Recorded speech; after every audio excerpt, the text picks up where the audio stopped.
Hello, जय हिंद मेरे प्यारे दोस्तों। आज से मैंने ये सोचा है कि इंग्लिश लिटरेचर की जो पोएम्स हैं उनको हम एक एक करके डिस्कस करेंगे। बिल्कुल टू द पॉइंट डिस्कस करेंगे। मतलब कि जैसे कि कोई भी स्टांजा है पोएम्स के, उनको हम डिस्कस करेंगे। पर अभी जैसे कि अब मैं ये भी बताना चाहता हूँ कि ये इम्पोर्टेंट चीज़ है, ध्यान में रखना कि ये आप चाहो तो सारी पोएम्स ना करके जाओ, पर जो मेन मेन पोएम्स है उनको तो करके जाना। मतलब जो 20 मार्क्स में क्वेश्चंस बन के आ सकते हैं, पॉसिबिलिटी है शायद कि वो 20 मार्क्स में आ सकती, तो उनको तो अच्छे से तैयार करके जाना है। तो और हैप्पी होली। आज होली है, बढ़िया पावन त्यौहार भी है, तो आप एंजॉय कर रहे होंगे। अच्छी बात है, एंजॉय भी करना चाहिए, वो तो है ही, पर हर चीज़ बैलेंस में रख कर करनी चाहिए। ठीक है, हम स्टार्ट करते हैं पोएम। हाँ तो देखो, सबसे पहले तो पोएम स्टार्ट करने से पहले, हर कोई सी पोएम है उसको स्टार्ट करने से पहले सबसे पहले उसके पोइट, राइटर, ऑथर, नोवेलिस्ट, ड्रामेइस्ट, जो भी होता है, प्ले राइट, जो भी होता है, जो लेखक बोल सकते हैं हम, सही भाषा में ऑथर बोल दीजिए। ऑथर में सभी आ जाते हैं लगभग।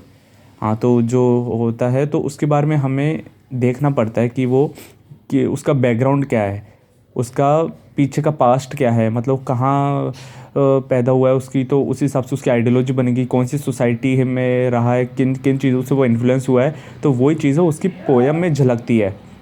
All these things are represented in his poem और हर पोएम। तो we would more focus on that part and then we will proceed towards the poem accordingly. So let's start the poem. तो ये जो पोएम है, तो देखो ये वाली पोएम ये है, ये इंडियन ऑथर्स की है, तो बहुत अच्छी बात है, इंडियन ऑथर्स की है, तो हम इसके बारे में तो फिर तो जानते ही होंगे, क्योंकि हमने एंशंट हिस्ट्री अगर पढ़ी है तो उस हिसाब से हमें ये पोएम इतनी मतलब जल्दी समझ में आ जाएगी और हार्ड भी नहीं लगेगी। वैसे ही पोएम जैसे देखा जाए तो ये हार्ड भी नहीं है। अगर आपने एंशंट हिस्ट्री नहीं पढ़ी है ना, तो यानी प्राचीन इतिहास अगर नहीं पढ़ा है तो भी आप समझ जाओगे, इसमें इतनी टफ लैंग्वेज नहीं है इसकी। और बाकी जो पोएम्स है उनमें थोड़ी टफ लैंग्वेज रहती है, तो ये इजी है। तो मैंने ये भी देखा है कि चलो इजी से स्टार्ट करेंगे। पहले एक दूसरी पोएम थी, अ सी एंड द स्काईलार्क, या फिर द इलेक्शन। इन दोनों में से मैं एक से स्टार्ट करने वाला था, पर फिर मुझे ये दिख गई, तो पहले ये दिख गई मुझे, तो मैं सोचा यहाँ ये इजी भी है तो इसको ही पहले कवर करते हैं ना।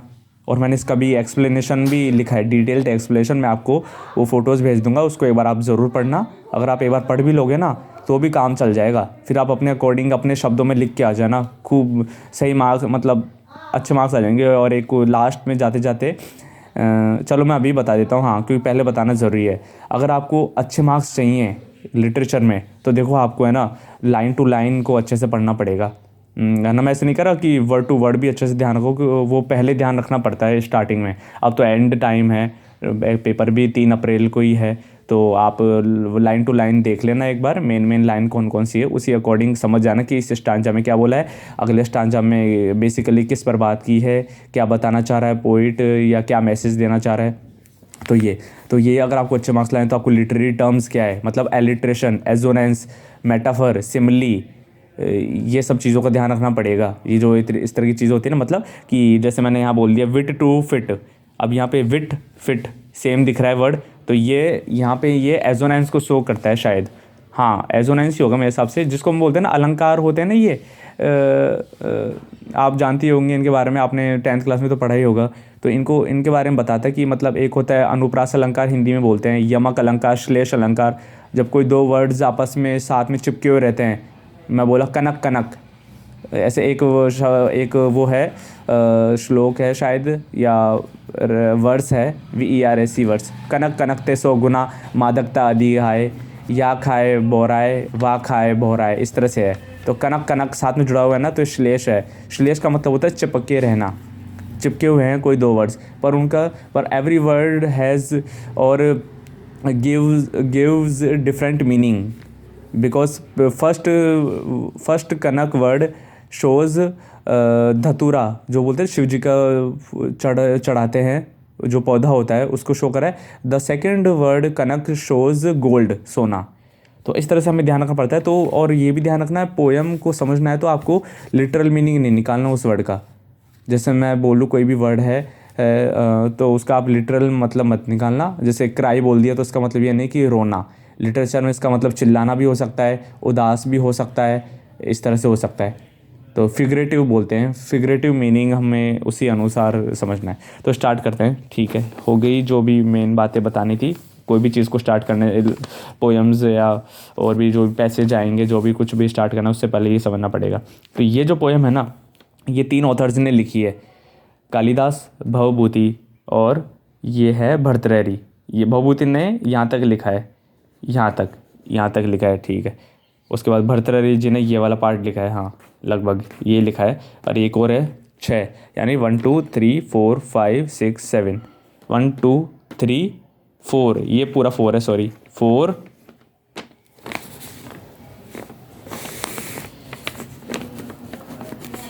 4 5 6, ठीक है, यहाँ तक है ये 4 स्टांजा, ठीक है। अब बात करते हैं, ये बोल रहे हैं, ये पोएम का नाम है इज़ पोइट्री ऑलवेज वर्दी व्हेन इट इज़ ओल्ड। मतलब ये बोल रहे कि क्या पोइट्री जो है, या पोएम बोल सकते हैं, पोएम का ही एक भाववाचक रूप हो गया पोइट्री, ये ध्यान रखना। भाववाचक यानी जो मतलब अपन को दिखता नहीं है, टेस्ट नहीं कर सकते जिसको, या देख नहीं सकते, वो होता है भाव, वो होता है जिससे उसको फील कर सकते हैं, पोइट्री। और पोएम होता है जिसको हम देख सकते हैं, पढ़ सकते हैं, ठीक है। पोइट्री जो है क्या वो वर्दी रहती है, मतलब कीमतीपूर्ण रहती है, मूल्यवान, वैल्यूएबल रहती है, क्या उसकी वैल्यू रहती है जब वो ओल्ड हो जाती है, पुरानी हो जाती है, ये बात कर रहे हैं। तो ये पूछ रहे हैं रीडर्स से, ऑडियंस से पूछ रहे हैं ये, ठीक है। इस पोइट्री, तो कालिदास बोल रहे हैं इस पोइट्री वर्दी व्हेन इट इज़ ओल्ड। क्या पोइट्री जो है वो वही बताया ना, वर्दी वैल्यू रहती है उसकी जब वो ओल्ड हो जाती है। And is it worthless then because it is new. और क्या वो वर्थलेस हो जाती है, मतलब वैल्यूलेस हो जाती है, क्या उसकी कोई वैल्यू नहीं रहती है जब वो क्योंकि वो न्यू हो गई है, क्योंकि वो न्यू है या हो गई है, यानी अभी अभी लिखी गई है कोई, अगर यानी ये शो कर रहा है कि क्या अभी के आज के जो ऑथर्स हैं वो अगर पोएम लिखेंगे, क्या वो ओल्ड पोएम्स के कंपैरिजन में वर्थलेस है, ये बोल रहा है यहाँ पे। यहाँ पे कंपैरिजन किया गया है ओल्ड पोएम्स और न्यू पोएम्स का इस लाइन में, ठीक है। कंपैरिजन ध्यान रखना। Reader decide yourself if this be true. Readers आप खुद से डिसाइड करो क्या ये सही है।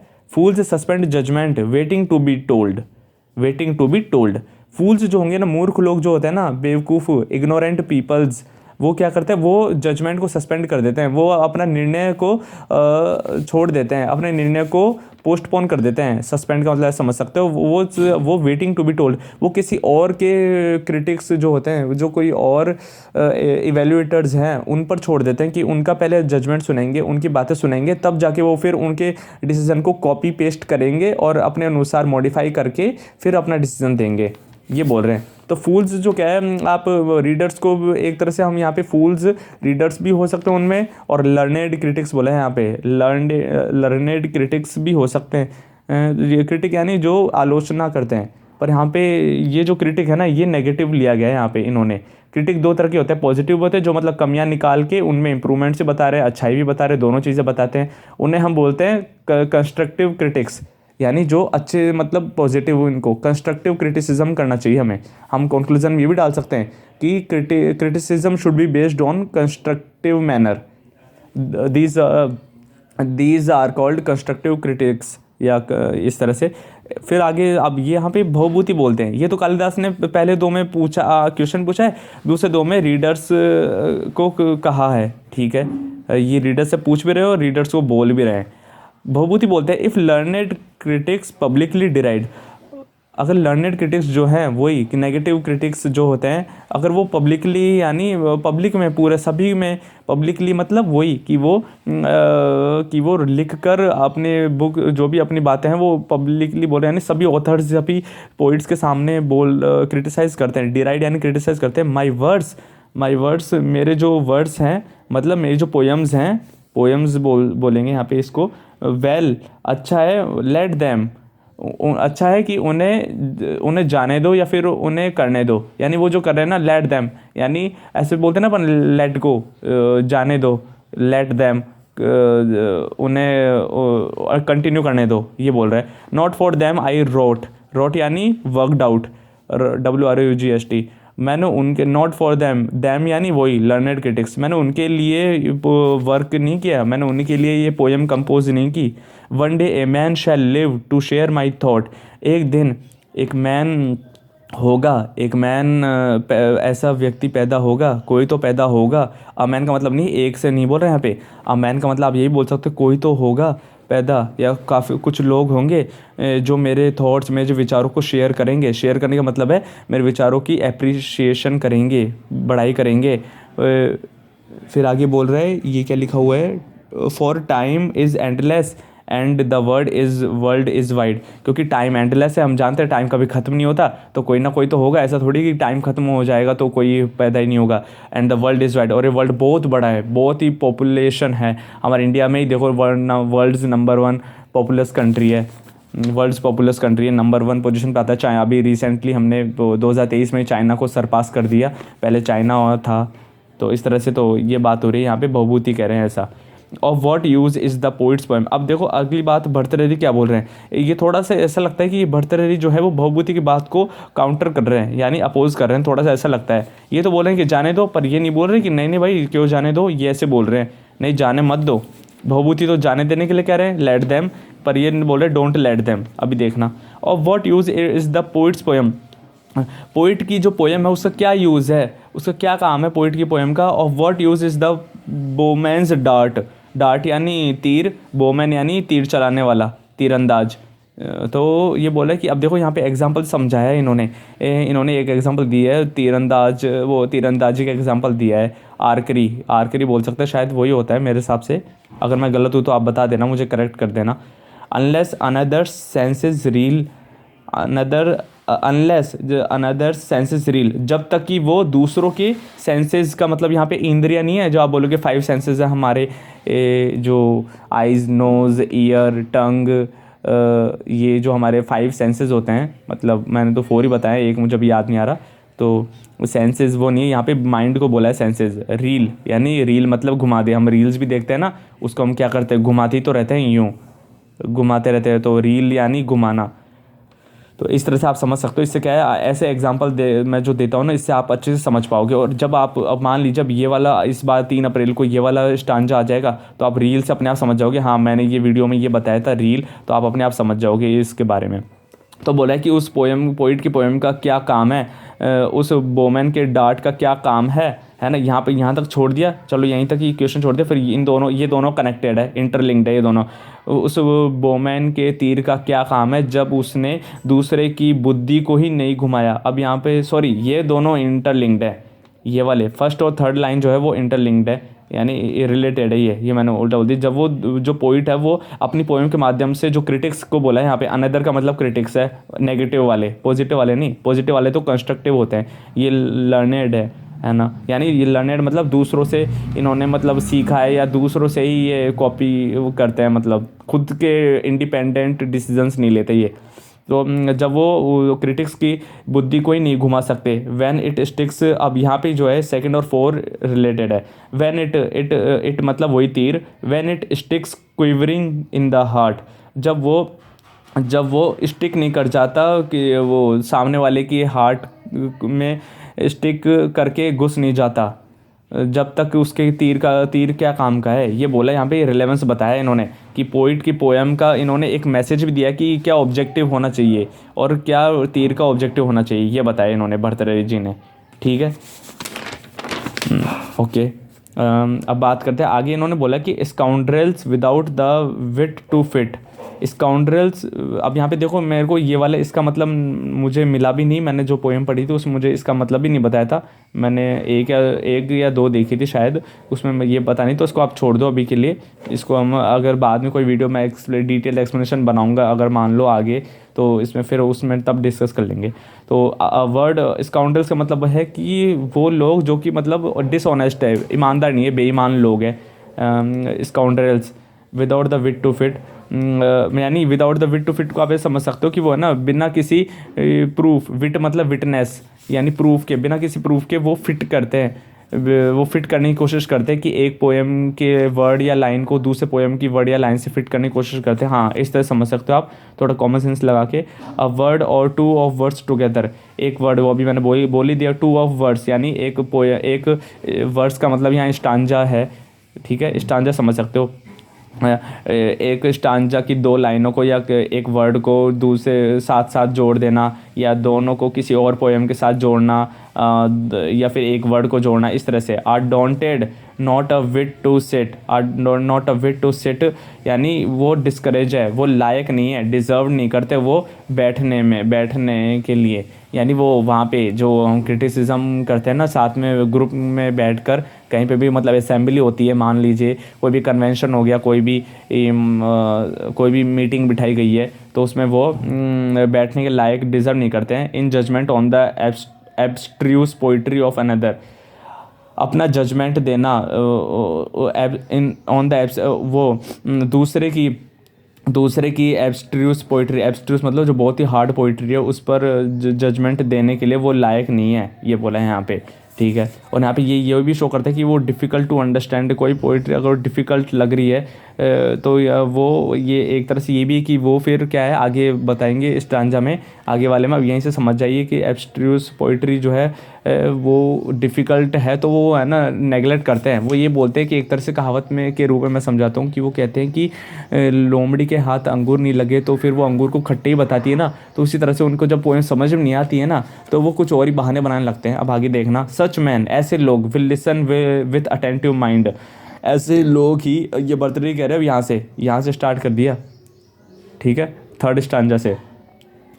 तो ऐसे लोग क्या है, बहुत ही अटेंटिव माइंड, बहुत ही माइंड को ओपन करके सुनते हैं, बहुत ही अटेंशन में रहकर ध्यान से सुनते हैं। Alert to see how many faults they find, alert हो जाते हैं और ये देखने के लिए कि कितनी फॉल्ट्स या मिस्टेक्स हमने देखी है, वो ये सोचते हैं फिर वो लर्नेड क्रिटिक्स कि कितनी मिस्टेक्स ढूंढी हमने, कितनी गलतियां ढूंढी, वो गलतियां निकालते हैं इंस्टेड ऑफ मेकिंग अप्रिशिएट और making gladful about the poem.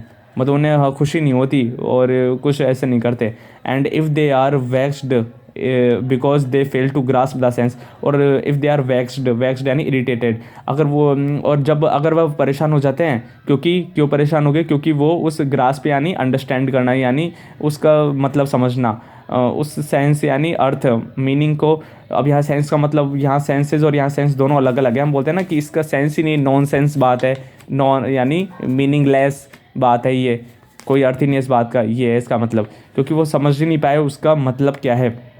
तो वो क्या करते हैं, इरिटेट हो जाते हैं, परेशान हो जाते हैं। Of works conceived for readers of intelligence, किसके वर्क जो कि कंपोज किए गए हैं रीडर्स ऑफ इंटेलिजेंस के लिए कंपोज किए गए हैं, वो उस यानी रीडर्स ऑफ इंटेलिजेंस मतलब वो लोग जो कि मतलब पढ़ते हैं और उसकी थोड़ी सी उसकी कमियां भी बताते हैं पॉजिटिव वे में, और उसका इंप्रूवमेंट से बताते हैं और उसकी तारीफ भी करते हैं, वो वाले रीडर्स ऑफ इंटेलिजेंस उनको बोला है। तो उनके लिए बनी है पोएम, ना कि उनके लिए जो कि लर्नेड क्रिटिक्स है, यानी जो क्रिटिसाइज करते हैं।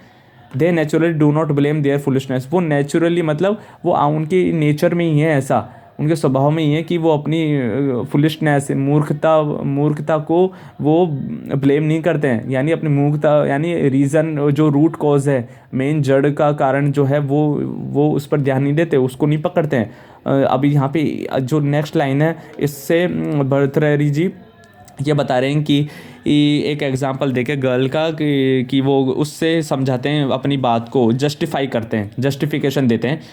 जस्टिफिकेशन, अब यहाँ पे लिटरेरी टर्म जस्टिफिकेशन भी आया, और जस्टिफिकेशन दे सकते हो कि किसी एग्जांपल से अपनी बात को समझाना जस्टिफिकेशन होता है, ठीक है। A girl who is less than perfect always blames the dress, वो गर्ल जो कि अपनी ड्रेस से परफेक्ट नहीं है, मतलब वो गर्ल जो कि कम परफेक्ट है, ऐसे बोल सकते हो आप कि वो कम परफेक्ट है, यानी ब्यूटीफुल नहीं है या उसके स्वभाव से सही नहीं, मतलब यहाँ पे थोड़ा फिजिकल अपीयरेंस भी दिया गया है, यहाँ पे ये शो करता है। वो हमेशा अपनी ड्रेस को ब्लेम करती है कि अरे नहीं मेरी ड्रेस ही बेकार है, क्योंकि वो खुद को देख नहीं कि वो खुद में कमी है, बाकी तो उसमें खुद में कमी है, पर वो अपनी ड्रेस को ब्लेम करती है। उसी तरह कि वो लोग जो लर्नेड क्रिटिक्स है, वो क्या है, खुद की कमियों को खुद को ब्लेम नहीं करते, वो पोयम को ही ब्लेम करते हैं। तो यहाँ से इन्होंने जस्टिफाई कर दिया कि जो पोएम्स होती है वो जो ओल्ड पोएम्स होती है वो सही होती है।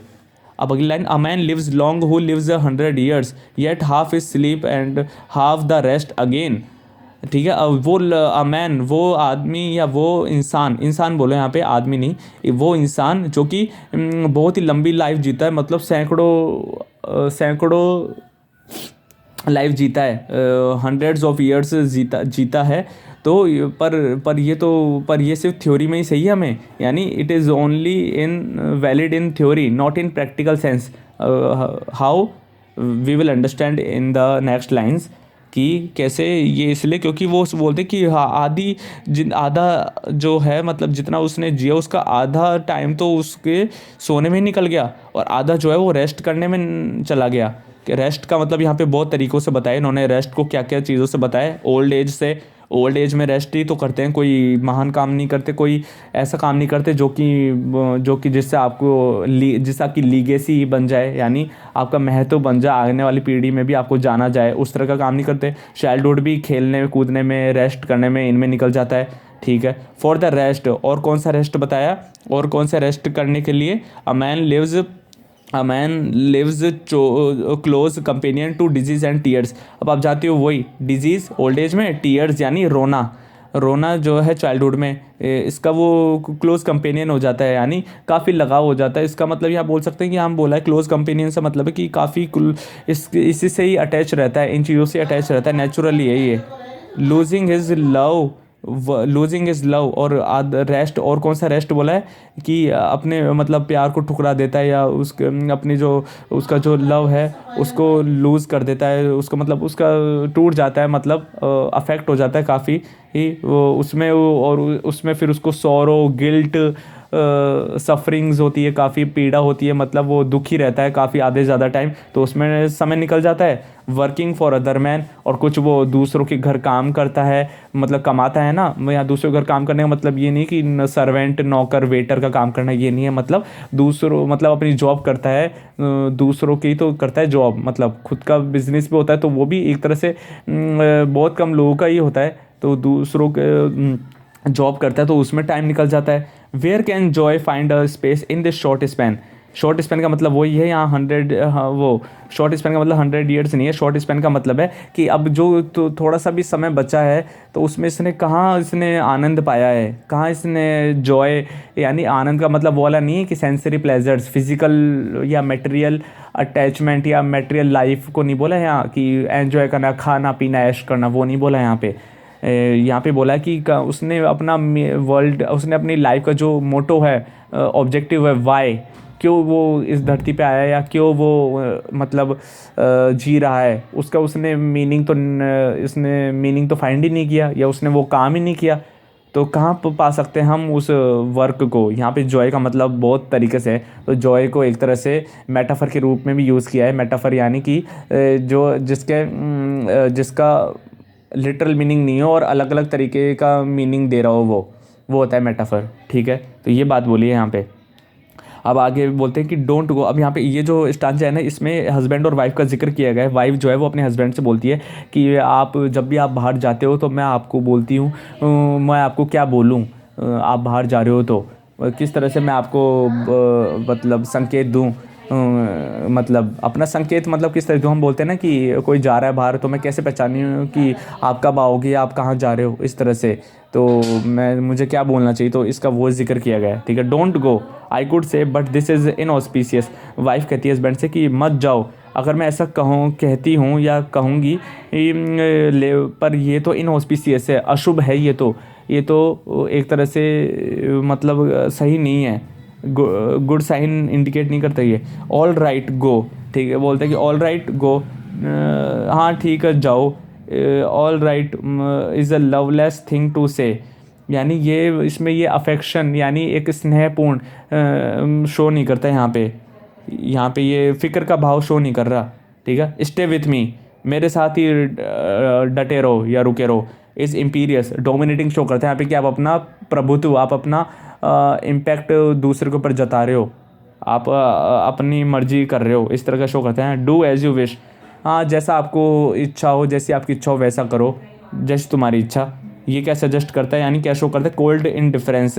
ये बताता है कि है ना दोनों के जो विचार है वो उल्टे हैं, बहुत ही 32 के आंकड़ा है ऐसे बोलते हैं ना अपन, वो है यहाँ। इनडिफरेंस यानी आइडेंटिकल नहीं है, सिमिलर नहीं है, बहुत ही अलग है।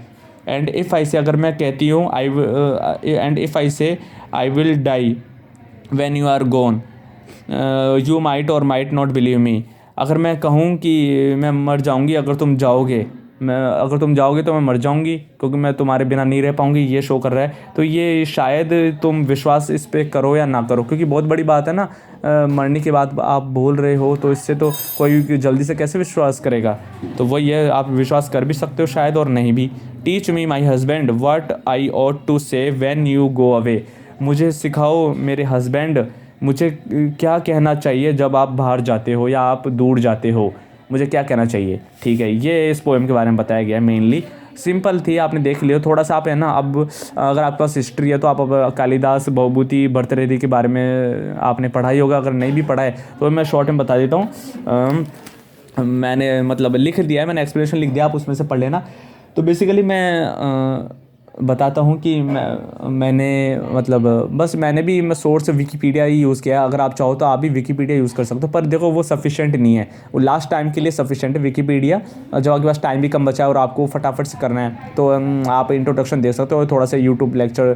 पर हाँ, ये ध्यान रखना, यूट्यूब लेक्चर पे मैंने काफ़ी चीज़ें देखी है कि बहुत सारे लोग हैं जो कि ये बताते हैं, मतलब 6-7 मिनट में ही, 10 मिनट में ही बता देते हैं। अब मैंने सोचा कि अब मेरे को देखो, मुझे 26 मिनट हो गई, 26 मिनट से मैं ये पोएम को बता रहा हूँ एक एक चीज़ अच्छे से कर करके, तो कितना टाइम लग गया है बताने में। और आप विश्वास नहीं करोगे, 6-7 मिनट में वो कहानी के रूप में बताते हैं। वो ये नहीं बताते कौन सी लिटरेरी टर्म का यूज़ किया गया है, कौन से मतलब पोइट का बारे में नहीं बताते, वो शॉर्ट में बताते हैं कि ये पोइट थे, इस एज के थे, इसमें ये इन्होंने ये लिखा है, बस शॉर्ट में बता दिया। अब ये नहीं बताते कि वो एज जो है, मान लो विक्टोरियन है, एलिजाबेथन है, या कौन सा एज है वो उसके बारे में नहीं बताते कि वो एज में क्या क्या चीज़ें प्रिवेंट करती थी, और कौन कौन से ऑथर्स थे जो कि उस एज में थे, वो इतना नहीं बताते डिटेल्ड में, इतना डिटेल में नहीं बताते। तो मैं यही कह रहा था, तो आपको अच्छे से करना चाहिए। मतलब अगर आप पोएम कर रहे हो तो ढंग से करो। और हाँ, अगर आपको पास होना है ना,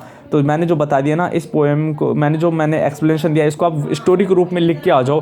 पेज मतलब आप 6-7 पेज भर के आ जाओ, लगभग 6-7 पेज भर दो और आपको अच्छे से आपको पास हो जाओगे। कहने का मतलब ये है, पास होने का तो यही है क्राइटेरिया। और अगर आपको मतलब बढ़िया परफॉर्मेंस करना है तो देखो, आपको line to line, word to word अच्छे से समझना होगा, और पोइट के बारे में, पोएम के बारे में लिखना होगा। थीम क्या है, अब इसकी थीम आपको चाहो तो बता सकते हो, इसकी थीम को क्या शो कर रहा है। मतलब थीम यही है कि ये शो कर रहा है कि मतलब कि हम जो है, मतलब हमें बिना कोई सोचे समझे कोई काम नहीं करना चाहिए, हमें उसके एविडेंसेस, प्रूफ्स, फैक्ट्स के आधार पे कुछ करना चाहिए। मेरे हिसाब से तो यही है इसकी थीम, कि पोइट ये मैसेज भी देता है कि और हमें अवॉइड करना चाहिए चीज़ों को, मतलब डोंट, हमें मतलब किसी के बातों में जल्दी से नहीं आना चाहिए, इस तरह की बात बोल रहा है। मतलब कहने का मतलब है कि पे attentive, do your work, don't concern about the result और फल, इसके बारे में चिंता नहीं करनी चाहिए। हमें अपना कंटिन्यूसली एफर्ट करते रहना चाहिए। ये शो करता है कि कंटिन्यूस एफर्ट के बारे में, या अपने ऊपर विश्वास रखने के बारे में इसको करता है कि सेल्फ कॉन्फिडेंस होना चाहिए। ये है थीम, ये बोल रहा है। ठीक है, अब बात करते हैं एक बार इसका। मैं फ़ोटोज़ भेज दूंगा आपको, इसकी फ़ोटोज़ क्या क्या हैं। तो ये है हाँ, ये पोएम कालिदास के बारे में बात करते हैं कि कालिदास ने, देखो कालिदास, अब देखो आप ये बोल सकते हो कि कालिदास जो थे is one of the most prominent poets या authors in the ancient time और ancient history. He is regarded as the one of the founder of English literary, ancient English literature, या एंशंट इंग्लिश लिटरेरी रिवाइवल, इस तरह से बोल सकते हो। इन्होंने इस तरह की बात कर सकते हो। अब क्रिएशंस में क्या क्या लिखा है इन्होंने, इनकी क्रिएशंस में थी अभिज्ञान शकुंतलम, मालविकाग्निमित्रम, मेघदूत, कुमार संभवम, तुसमाहरा, यहाँ पे आर शायद साइलेंट है। विक्रम और वसीयम,